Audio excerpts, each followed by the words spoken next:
নমস্কাৰ বন্ধু বান্ধৱীসকল, আন্তৰিক স্বাগতম জনাইছোঁ এডুকেয়াৰ জিকেলৈ। অসম লোকসেৱা আয়োগৰ ফালৰ পৰা আহিছে এটা ডাঙৰ update. Assam public service commission অৰ্থাৎ APSCৰ কম্বাইন্ড কম্পিটিটিভ এক্সামিনেশ্যনৰ সৈতে জড়িত এটা নতুন নটিফিকেশ্যন আজি প্ৰকাশ কৰিছে অসম লোকসেৱা আয়োগ কৰ্তৃপক্ষই, আৰু তাৰ সৈতে আছে আৰু বহু কেইটা ডাঙৰ আপডেট। এইটো ভিডিঅ'ত আমি সেই বিষয়ে আলোচনা কৰিম অতি চমুকৈ। ভিডিঅ'টো আৰম্ভ কৰাৰ পূৰ্বে এটি অনুৰোধ, যদিহে এতিয়ালৈকে চেনেলটো ছাবস্ক্ৰাইব কৰা নাই ছাবস্ক্ৰাইব কৰি ল'ব এনে ধৰণৰ লেটেষ্ট আপডেটৰ বাবে। লগতে কাষত থকা নটিফিকেশ্যন বেল প্ৰেছ কৰি অল ভিডিঅ' সিলেক্ট কৰিবলৈ নাপাহৰিব। সো এইখন হৈছে নটিফিকেশ্যন আজি অৰ্থাৎ 30 জুলাই 2020ত প্ৰকাশ পাইছে, আৰু ইয়াতে কি লিখিছে আমি সেই বিষয়ে অলপ আলোচনা কৰোঁ।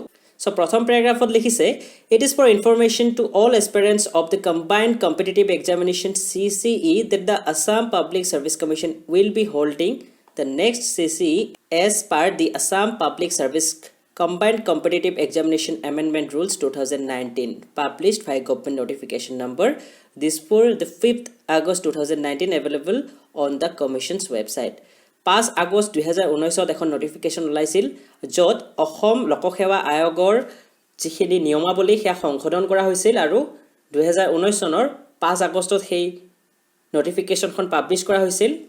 আমি কৈছোঁ এই নটিফিকেশ্যনখনৰ কথা, আপোনালোকে বহুতে এই নটিফিকেশ্যনখন পাইছে, যোৱা বছৰে ওলাইছিল। যদিহে এতিয়ালৈকে পোৱা নাই, আমাৰ ভিডিঅ' ডেছক্ৰিপশ্যনত মই লিংক দি দিম, তাৰ পৰা ডাউনলোড কৰি চাই ল'ব পাৰে। চ' এইখনৰ নিয়মাৱলী মতে APSCয়ে পৰৱৰ্তী CCE অৰ্থাৎ কম্বাইন্ড কম্পিটিটিভ এক্সাম অনুষ্ঠিত কৰিবলৈ লৈছে। তলত লিখিছে, in this regard the commission would like to publish few model question papers relating to the CCE preliminary examination, namely General Studies 1 and General Studies 2 as guidance to CCE aspirants. The model question papers will be made available on the Commission's official website. Official website এটা link সংলগ্ন কৰিছে, আৰু তাতে তেওঁলোকে সবিশেষ তথ্যখিনি দিছে, আৰু তাতে তেওঁলোকে কিছুমান মডেল কুৱেশ্যন পেপাৰ আপলোড কৰিছে, আৰু এইখিনি কথাই 2 নম্বৰ পেৰাগ্ৰাফত লিখিছে। আমি তলৰ পিনে যদি যাওঁ, ইয়াতে আমি দেখা পাম কুৱেশ্যন পেপাৰ আছে, চিলেবাছো দিয়া আছে, আৰু তাৰোপৰি কুৱেশ্যন পেপাৰ আপোনালোকে ডাউনলোড কৰিব পাৰিব। সো ওপৰৰ পিনে আমি যদি চাওঁ, প্ৰিলিমছত জেনেৰেল ষ্টাডিজ 1ত টোটেল মাৰ্কছ 200, ইয়াতে 2 ঘণ্টাৰ পৰীক্ষা, অবজেক্টিভ টাইপ হ'ব। 30 পৰা 35 কুৱেশ্যনছ আহিব অসম সম্পৰ্কীয়, আৰু যিখন ছেকেণ্ড পেপাৰ জেনেৰেল ষ্টাডিজ 2 এইখনো 2 ঘণ্টাৰ, ইয়াতে 200 নম্বৰ, 33% মাৰ্ক পাব লাগিব কোৱালিফাই কৰাৰ কাৰণে। তো চিলেবাছো ইয়াতে দিয়া আছে, চিলেবাছ জেনেৰেল ষ্টাডিজ 1 আৰু 2ৰ বাবে। মডেল কুৱেশ্যন ইয়াতে জেনেৰেল ষ্টাডিজৰ 2টা ছেট 1ৰ বাবে আৰু 2টা ছেট 2ৰ বাবে দিয়া আছে, আৰু UPSCৰ ৰিলেটেড যিহেতু UPSCৰ দৰেই হ'ব পেটাৰ্ণ, গতিকে UPSCৰো কিছু কুৱেশ্যনছ ইয়াতে দিয়া আছে PDF আকাৰত। আৰু মেইন এক্সামৰ চিলেবাছ ইয়াতে কেনেধৰণৰ হ'ব সেয়াও দিয়া আছে, আৰু আপোনালোকে তলৰ পিনে চিলেবাছসমূহ ডাউনলোড কৰিব পাৰে।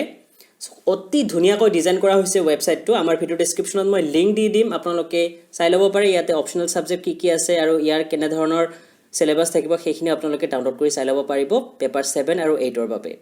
নটিফিকেশ্যনখনলৈ আকৌ এবাৰ আগবাঢ়িছোঁ। ইয়াতে 3 নম্বৰত কৈছে কি, as the CCE will be held in the pattern of UPSC and in order to get the aspirants acquainted with the same, the commission has decided to upload a few previous question papers of UPSC pertaining to its civil services preliminary examination. However, it is to be noted that 30 to 35 questions in the paper General Studies 1 for CCE prelims will be compulsorily be related to Assam. 30 পৰা 35% paper 1 general ষ্টাডিজৰ প্ৰিলিমছৰ বাবে 30 পৰা 35 question আহিব অসম সম্পৰ্কীয়, আৰু এই কথাটো ইয়াতে উল্লেখ কৰিছে। It is for the information of all concerned that the commission is striving its best in the midst of the COVID-19 pandemic for completion of CCE 2018. The result of the main examination will be declared as soon as possible subject to the leave of the Honorable Guwahati High Court. 2018 CCEৰ মেইনছৰ result শীঘ্ৰেই ঘোষণা কৰিব। কোৰ্টৰ পৰা release পালে আৰু pandemic situation অকণমান ভাল হ'লে সেইখিনি কথা তলৰ পিনে উল্লেখ কৰিছে। চ' এই নটিফিকেশ্যনখন অতি গুৰুত্বপূৰ্ণ। যিসকল APSC প্ৰত্যাশী প্ৰাৰ্থী আছে, যিসকলে APSC পৰীক্ষা দিম বুলি ভাবি আছিল, অতদিনে কনফিউজনত আছিল যে কেনেধৰণৰ হ'ব চিলেবাছ, নতুন ৰুল ফ'ল' কৰা হ'ব নে নাই ইত্যাদি বিভিন্ন প্ৰশ্ন তেওঁলোকৰ মনত আছিল। এতিয়া আৰু তেওঁলোকে কোনো ধৰণৰ শংকাত থাকিব নালাগে। আপোনালোকে এই ৱেবছাইটটোত গোটেইখিনি তথ্য আপোনালোকৰ পাই যাব, কি কি লাগে, ইয়াতে কেনেধৰণৰ চিলেবাছ হ'ব, আৰু আমিও পৰৱৰ্তী সময়ত বিভিন্ন ধৰণৰ কুৱেশ্যনছ পেপাৰ আৰু ইয়াতে থকা প্ৰশ্নসমূহ আলোচনা কৰিবলৈ যত্ন কৰিম।